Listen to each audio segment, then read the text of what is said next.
जय माता ब्रह्मचारिणी की। स्वागत है आप सभी के अपने YouTube channel Hariom Sharma money tips पर। आज मैं आपको दूसरी नवरात्रि यानी ब्रह्मचारिणी माता की कथा सुना रहा हूँ। इस कथा के श्रवण करने से सभी प्रकार की मनोकामनाएं पूरी हो जाती हैं। नवरात्रों के दूसरे दिन माँ ब्रह्मचारिणी की उपासना की जाती है।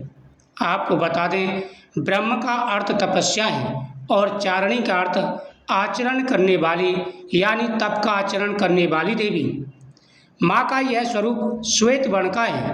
माँ ब्रह्मचारिणी की आराधना करने वाले व्यक्ति को लंबी आयु और सुख सौभाग्य के साथ आलस, क्रोध, स्वार्थ और ईर्ष्या जैसी दुष्ट वृत्तियाँ दूर होती हैं। वही अगर आप नवरात्रि के दिन माँ ब्रह्मचारिणी की पूजा अर्चना कर रहे हैं तो आपको यह कथा जरूर श्रवण करनी चाहिए। पूर्व जन्म में ब्रह्मचारिणी देवी ने पर्वतों के राजा हिमालय के घर पुत्री रूप में जन्म लिया था। साथ ही देवऋषि नारद जी के उपदेश से भगवान शिव को पति रूप में प्राप्त करने के लिए घोर तपस्या करने की मन में ठानी। इस कठिन तपस्या के कारण इन्हें तपचारिणी अर्थात ब्रह्मचारिणी नाम से जाना जाता है। माता भगवती ने 1000 वर्ष तक केवल फल फूल खाकर तपस्या की। अब माता भगवती का ब्रह्मचारिणी का जो तप है वह इतना कठोर था कि इसका आप सिर्फ श्रवण मात्र से ही अंदाजा लगा सकते हैं माता ने कितना भयंकर तप किया था। 1000 वर्ष तक सिर्फ फल खा करके माता ने तपस्या की। 100 वर्षों तक केवल जमीन पर रहकर साग खा करके, सिर्फ सूखा साग खा करके, फूल पत्तियां खा करके माता ने तपस्या की।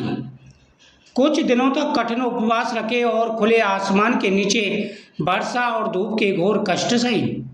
माता सर्दियों में जल में खड़े होकर के तपस्या करती थी, गर्मियों में अग्नि जला करके तपस्या करती और बरसात में खड़े होकर के माता घोर तपस्या किया करती थी। इस प्रकार कई वर्षों तक माता ने तपस्या की। फिर 3000 वर्षों तक टूटे हुए बेलपत्र खाए।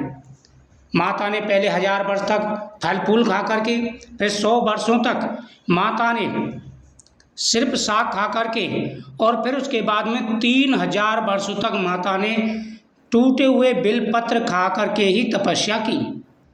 इसके बाद माता ने सूखे बेलपत्र खाना भी छोड़ दिया। कई हजार वर्षों तक निर्जल और निराहार रहकर तपस्या की। पत्तों को खाना छोड़ देने के कारण इनका नाम अर्पणा नाम पड़ा। इस प्रकार माता की तपस्या देख करके सभी ऋषि मुनि देवता सभी घबरा गए। माता की कठिन तपस्या के कारण देवी का शरीर एकदम कमजोर क्षीण हो गया था। देवता, ऋषि, सिद्धगण, मुनि सभी ने ब्रह्मचारिणी की तपस्या को अभूतपूर्व पुण्यकृत बताया, सराहना की और कहा, हे देवी, आज तक किसी ने इस तरह की कठोर तपस्या नहीं की। स्वयं माता जगदम्बा हैं, लेकिन फिर भी भगवान शिव को पति रूप में पाने के लिए माता ने कितना कठोर तप किया। सभी देवता माता की इस तपस्या से प्रसन्न हो गए और उसके साथ साथ भयभीत भी हो गए।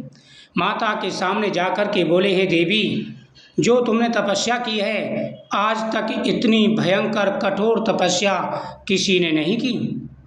हे देवी, आज तक किसी ने इस तरह की कठोर तपस्या नहीं की। यह आप ही कर सकती हैं। आपकी मनोकामना पूर्ण होगी और भगवान चंद्रमौली शिव जी तुम्हें पत्नी रूप में स्वीकार करेंगे। अब तपस्या छोड़कर घर जाओ, जल्दी आपके पिता आपको लेने आ रहे हैं। माँ की कथा का सार यह है कि जीवन के कठिन संघर्षों में भी मन विचलित नहीं होना चाहिए। माँ ब्रह्मचारिणी देवी की तपस्या करने से सभी प्रकार के मनोरथ पूरे हो जाते हैं। माता ब्रह्मचारिणी अपनी कृपा दृष्टि बरसाती हैं और सभी की मनोकामना पूरी हो जाती है। इस कथा का श्रवण करने से माता का आशीर्वाद प्राप्त होता है और सभी प्रकार के मनोरथ सिद्ध हो जाते हैं। जय माता दी।